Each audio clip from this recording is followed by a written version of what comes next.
ஒரு 2 தொழிலாளி வேலை பார்க்குறத ஒரு தொழிலாளி இவரே பண்ணிடுவார்.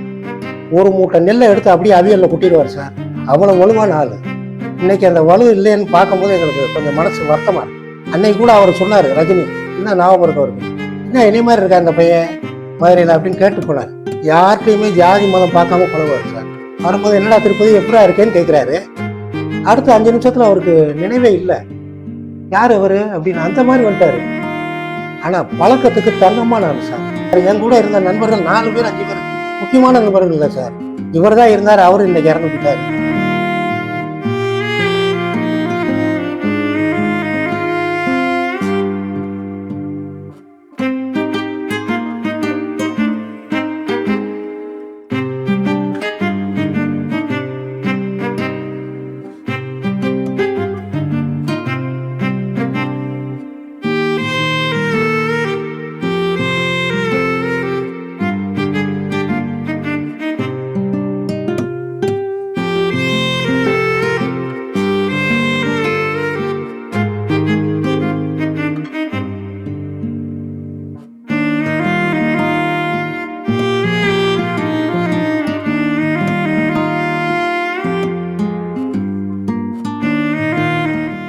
நான் அவர் என் பேர் திருப்பதி சார். நான் வடக்கு மாசியில் இருக்கேன். பட் எங்கள் ஆஃபீஸ் வந்து மேலாவணி மூலையில் இருந்துச்சு. அப்போ இருக்கும்போது கிட்டத்தட்ட 75லேருந்து நான், அவர் விஜயகாந்த், இப்ராஹிம் ராவுத்தர், பல எம்எல்ஏ சுந்தர்ராஜ், இந்த மாதிரி நாங்கள் ஒரு 15 பேர் நண்பர்கள். ஒருத்தர் 2 பேர் இல்லை, எல்லாரையுமே அனுசரித்து கூட்டிகிட்டு போவார். அப்போவே நாங்கள் எல்லாருமே அவரை பாஸ்ன்னு தான் கூப்பிடுவோம். இப்போ சினிமா லைனில் வந்ததுக்கப்புறம் கேப்டன் ஆயிடுச்சு. அப்போவே அவர் பாஸ்ன்னு கூப்பிடுவோம். ரைஸ் மில்லில் வேலை பார்க்குறாரு. ரைஸ் மில்லில் இவங்க அப்பா வச்சுருந்தார். ரைஸ் மில்லில் போனால் ஒரு 2 தொழிலாளி வேலை பார்க்குறத ஒரு தொழிலாளி இவரே பண்ணிடுவார். ஒரு மூட்டை நெல்லை எடுத்து அப்படியே அவியலில் கொட்டிடுவார் சார். ஒரே ஆள், துணைக்கு ஆள் இருக்கக்கூடாது, அவ்வளோ வலுவான ஆள். இன்னைக்கு அந்த வலு இல்லைன்னு பார்க்கும்போது எங்களுக்கு கொஞ்சம் மனசு வருத்தமாக இருக்கு. நல்லா படிச்சார். நட்பு நாங்கள் 75லேருந்து பழகும் போது எனக்கு அவரை என்னை விட ஒரு 2 வயசு தான் சார் எனக்கு கம்மி. நட்பு வரும்போது கிட்டத்தட்ட 20 வருஷத்துக்கு முன்னாடி சார். 20 நான் கிட்டத்தட்ட 30-40 வருஷம் இருக்கு சார் பழக்கம் இருந்து. ஆமாம், அப்போ பழக்கம் இருக்கு. அப்போவே வருவார், வந்து எல்லாருக்கும் வாங்கி காஃபி டீ சாப்பிட்றதுக்கு அப்போவே எல்லாருக்கும் வாங்கி கொடுத்துருவாரு. காசு இருக்கா இல்லையா, எல்லாரும் வரலாம் ஒன்றுதாயா வாங்க அப்படின்னு எல்லாரும் கூட்டிகிட்டு போய் காஃபி சாப்பிட கொடுத்துருவாரு. நல்ல பழக்க வழக்கங்கள். சரி, சினிமா அங்கே எங்கள் ஆஃபீஸ் நாங்கள் மேலாண் முறையில் பழகும் போது அது பக்கத்து மாடியில் சேனாஸ் ஃபிலிம்ஸ் இருந்துச்சு. அவர் மர்சுக்குன்னு ஓனர் இருந்தார். அவர் தான் இவரை பார்த்துட்டு, உன்னை சினிமா கூட்டிகிட்டு போயா, நல்ல ஃபிகர், உன் கண்ணு பவர்ஃபுல் கண்ணியா அப்படின்னு. அவர் வந்து அப்போ டிஸ்ட்ரிபியூட்டராக இருந்தார். அப்போ ஒரு ஆசை 60 நாள்னு ஒரு படம் வந்துச்சு. அதில் ரஜினிகாந்த் வந்து சீஃப் கெஸ்ட்டாக கலந்துக்கிறதுக்கு மதுரைக்கு வர்றாரு. அப்போ நாங்கள் எங்கள் நண்பர்கள்லாம் சேர்ந்து அவரை பாடி கேட்டால் கூட்டத்தில் வந்து கூட்டிகிட்டு போய் ஒரு மேடையில் உட்கார வச்சு எல்லாம் கூட்டிகிட்டு வந்த உடனே அவருக்கு இந்த மர்சுக்கு சாருக்கு ரொம்ப பிடிச்சிருச்சு. நீ வாயா, உன்னை நாங்கள் சினிமாவை கூட்டிகிட்டு போகிறேன்னு கிட்டத்தட்ட 78-77 இனிக்கும் இளமேன்னு ஒரு படத்துக்கு கூட்டிகிட்டு போயிட்டார். எம்ஏ காஜா. ஆமாம், பாடிகாட்டா போகிறோம். அதை பார்த்து அவர் மர்சுக் சார் ஷாக் ஆகிட்டார். என்ன இவ்வளோ கண்ட்ரோலாக கூட்டிகிட்டு வர்றீங்க வாங்க அப்படின்னு அவருக்கு அப்போ பார்க்குறாரு. அன்னைக்கு கூட அவர் சொன்னார், ரஜினி என்ன ஞாபகம் இருக்கு அவருக்கு, என்ன இனி மாதிரி இருக்கா அந்த பையன் மதுரையில் அப்படின்னு கேட்டு போனார். நாங்கள் இப்படி பழகத்தில் இருக்கும் போது இனிக்கும் இளமைன்ற படத்தில் 77-78 சரியா ஞாபகம் இல்லை, அந்த படத்தில் அறிமுகமானார். அப்போ நாங்கள் மன்றம் ஆரம்பிக்கணும்னு சொல்லி ஆசைப்பட்டோம். அன்னைக்கு கிட்டத்தட்ட 78லேயே நாங்கள் மன்றம் ஆரம்பித்தோம் சார். அப்போ ஆரம்பிக்கும் போது தென்னிந்திய விஜயாந்த் மன்றம்னு வச்சோம். அதுக்கப்புறம் நாளடைவில் வந்து பொதுச்செயலாளர் ராமவசந்தன், தலைவர் சுந்தர்ராஜ், பொருளாளர் ஒருத்தர் இருந்தார், இப்ராஹிம் ராவுத்தர் வந்து எந்த பதவியுமே கிடையாது. ஆனால் பேக்ரவுண்டு பூரா இப்ராஹிம் ராவுத்தர் தான். அவர் மதுரைக்காரர் தான். அவங்க வெத்தலைப்பட்ட அவர் தெக்குவாசல்காரர். எல்லாம் ஒன்று, யார்கிட்டையுமே ஜாதி மதம் பார்க்காம பழகுவார் சார். தீபாவளி ஆச்சுன்னா எல்லார் வீட்டுக்கும் போயிடுவார்.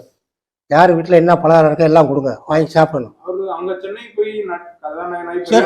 பெரிய ஆளானாலும் இங்கே மதுரைக்கு வந்துடுவார் சார். மதுரைக்கு வரும்போது தகவல் கொடுத்துருவாரு, நான் மதுரை வர்றேன் 2 நாள் இங்கே இருக்கேன் அப்படின்னு வந்துடுவார். எல்லாரும் அதே மாதிரி இந்த பழைய நண்பர்கள் 15 பேரையும் பார்த்துருவாரு. கடைசியாக நேரில் செஞ்சது நம்ம இப்ராஹிம் ராவுத்தர் மறைஞ்சார் பாருங்க, 2015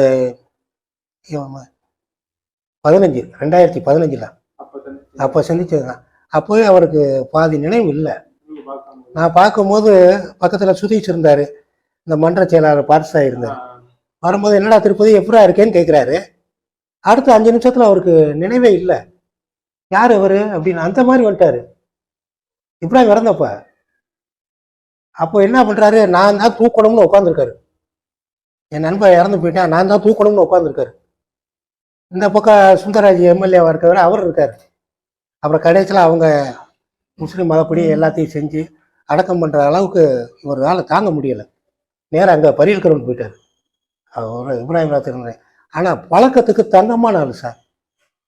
எந்த ஒரு மாற்று உங்களுக்கு குடும்பத்துக்கு அந்த மாதிரி உதவி இல்லை, ஏதாவது ஒரு திடீர்னு நமக்கு ஒரு கஷ்ட காலம்னா திடீர்னு உதவி பண்ணிடுவார், நம்மளை கேட்காம பண்ணிடுவார். அதெல்லாம் அந்த தாராள குணம்லாம் எப்பவுமே உண்டு அவருக்கு. ஒருத்தன் கஷ்டப்படுறான் இந்த மாதிரி மன்றத்துக்கு கொடுக்குறது தான் இப்போ. அப்போ நண்பர்களுக்குள்ளே செய்வார். யாராவது கல்யாணத்துக்கு கஷ்டப்பட்டாலும் உடனே உதவி செய்வார். பள்ளிக்கூடம் படிக்கிறதுக்கு ஃபீஸ் கட்டலை, ஃபீஸ் கட்டிடுவார். இல்லை, ஸ்கூல்லாம் முடிச்சதுக்கப்புறம் தான் சார். ஆமாம், காலேஜுக்கு போகல அவர், காலேஜுக்கெல்லாம் போகல. இங்கே திருமேட்டை அது மேலாண் மூலையில் எல்லாருமே அங்கே ஒரு 15 பேர் அங்கே தான் கூடுவோம். பக்கத்தில் ராணி பர்னிச்சர், ஏத்தாப்புல எங்கள் ஆஃபீஸு. இந்த ராணி பர்னிச்சர் பையன் தான் இந்த ராமவசந்தன், போச்செயலாளர் இருந்தவர் மன்றத்தில். இப்போ சமீபத்தில் இறந்து போனார், அவர் போச்செயலாளர் இருந்தவர். அவர் இங்கே இருந்து மன்றத்துக்காகவே அங்கே போயிட்டார் சென்னைக்கு. முழுக்க முழுக்க மன்றத்து வேலை தான் பார்த்தாரு. இல்லை சார், என் கூட இருந்த நண்பர்கள் 4 பேர் 5 பேர் முக்கியமான நண்பர்கள் இல்லை சார். இவர் தான் இருந்தார். அவரு இன்னைக்கு இறந்து போயிட்டாரு. ஏற்கனவே ராவுத்தர் இறந்து போயிட்டாரு. பழைய எக்ஸ் எம்எல்ஏ சுந்தரராஜா இறந்து போயிட்டாரு. பொதுச்செயலாளர் ராமவசந்தன் இறந்து போயிட்டாரு.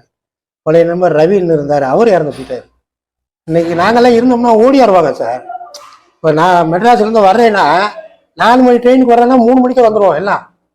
அப்போ முத்துநகர் 4 மணிக்கு தான் சார் வரும். மறக்க முடியாத நிகழ்ச்சினா சார், நம்ம அவர் எப்போ வந்தாலும் வீட்டுக்கு வந்துடுவார் சார். இந்த சந்துக்குள்ள இருக்கமே ஒரு சின்ன, ஆமா அந்த வீட்டுக்கு வந்துடுவாரு. சின்ன வீடா இருக்கே, அந்த பாலிசியெல்லாம் பார்க்க மாட்டாரு. அந்த மெயின் ரோட்ல காரை நிப்பாட்டி அவர் பாட்டு நடந்து வந்துடுவாரு. டேய் ஏன்டா இப்படி கூட்டம் கூடும்னா, வந்தா வந்துட்டு போகுது, என்ன உன் வீட்டுக்கு தானே வந்தேன் வா, ஏன்னா தோசை, ஆமா தோசை ஊற்றி கொடுமா, பொறுமையா வந்து கேட்பாரு. அவர் கல்யாணம் நிச்சயம் பண்ணார் சார். கல்யாணம் நிச்சயம் பண்ணி 15 நாளா மதுரையில் இருக்க நண்பர்கள் யாருமே அவங்க வீட்டுக்கு போகல. 5 நாள் அந்த வேலை தான் பார்த்தோம். கல்யாணம் ஆகி பொண்ணு மாப்பிள்ளையோட ஒவ்வொருத்தர் வீட்டுக்கு வந்தாரு சார். ஆமா, ஒவ்வொருத்தர் வீட்டுக்கு நண்பர்கள் வீட்டுக்கு போகணும். ஒவ்வொரு நண்பர்களுக்கு வீட்டுக்கு போய் நண்பர்களுக்கு ஒரு வேஷ்டி சேலை கொடுத்து, அதே மாதிரி நாங்கள் 15 பேரும் இவர் கல்யாணம் ஆயிடுச்சுன்னு சொல்லி திருப்பதியில் போய் மொட்டை எடுத்தோம். இப்ராஹிம் முதற்கொண்டு இப்ராஹிம் வந்து அங்கே மொட்டை எடுத்தான். அந்த மாதிரி நெருக்கமான ஆள் சார். அது இன்னைக்கு நல்ல நட்பாக வந்தோம், அரசியலில் வந்தார், நல்ல இடத்துக்கு வந்தார். திடீர்னு ஒரு உடல் மோசமானதுனால தான் அவர் பின்னடைவு. இல்லைன்னா அவரை தடுக்கவே முடியாது சார். கையை நீட்டி ஒரு விரலை அடிச்சாருன்னா 3 விரல் பதியும் சார். உழைப்பாளி 3 விரல் மறியறதுக்கு அது மறைய 1 வாரம் ஆகும் நமக்கு. அவ்வளோ ஸ்ட்ராங்கான மில்லுக்கெல்லாம் போகிறோம் சார். போனோம்னா எல்லாருக்கும் அங்கே போனால் பிரியாணி வாங்கி கொடுத்துருவாரு. மத்தியானம் எல்லாரும் போகிறோம்ல, எல்லாருக்கும் பிரியாணி வாங்கிடுவாரு. இல்லைன்னா கோழி எழுதி இருந்துச்சுன்னா கோழி எழுதி சொல்லிடுவாரு. எல்லாருக்கும் சாப்பாடு வாங்கி கொடுத்துருவாரு. நல்ல உபகாரி சார். யாருக்கும் கெடுதல் நினைக்க மாட்டேன். நம்மளால முடிஞ்சா உதவி செய்வோம், இல்லையா விட்டுரு. அவனை போய் கெடுக்கணும் வைக்கின்ற எந்த துளி எண்ணம் கூட கிடையாது எப்பவுமே. இவ்வளோ ஒரு பெரிய நடிகர் ஆனாரு, நடிகர் சங்க தலைவராக இருந்தார். நாங்களாம் நடிகர் சங்க தலைவரானதுக்கெல்லாம் போயிருந்தோம். அப்போ இவங்க ஒரு குரூப் இருந்தாங்க, ராதாரவி, சந்திரசேகர். ஆமா ரெகுலர். இப்போதான் சார் முடியாமல் இருக்கிறதுனால தான் தொடர்பு இல்லை. அதுக்கு முன்னாடி தொடர்புல தான் இருப்பார். ஏதாவது மன்றத்து ஃபங்க்ஷன் போனோம்னா அவருக்கும் என்னன்னு தெரியாது, நாங்கள் தான் சொல்லணும், இந்த இங்கே இன்னைக்கு போகணும், இன்னைக்கு கல்யாணத்துக்கு போகணும் அப்படின்னு. ஏப்பா கல்யாணத்துக்கு ஏதாவது செய்யணுமா, இல்லை நீங்கள் செஞ்சிட்டீங்களா, செஞ்சாச்சு கேட்பேன். இல்லை நான் போகும்போது ஏதாவது ரூபா கொடுக்கணுமா கேட்பாரு சார். இவ்வளோ கொடுங்க அப்படின்னா கொடுப்பாரு. ஏன்டா அவ்வளோ கொடுக்க சொல்றீங்கலாம் கேட்க மாட்டார். கொடுக்குறதா இல்லை போதுமாப்பா, அவனுக்கு சரியாக வருமா, இல்லைன்னா வேற ஏதாவது செலவு ஏற்றுக்குவோமா கல்யாணத்துக்கு, அந்த மாதிரி கேட்கக்கூடிய ஆள் சார். அதாவது வாழ்க்கையில் நல்ல நண்பர், பெரிய நண்பரை இழந்துட்டோம். செய்திகளை உடனுக்குடன் தெரிந்து கொள்ள உடனே சப்ஸ்கிரைப் பண்ணுங்க.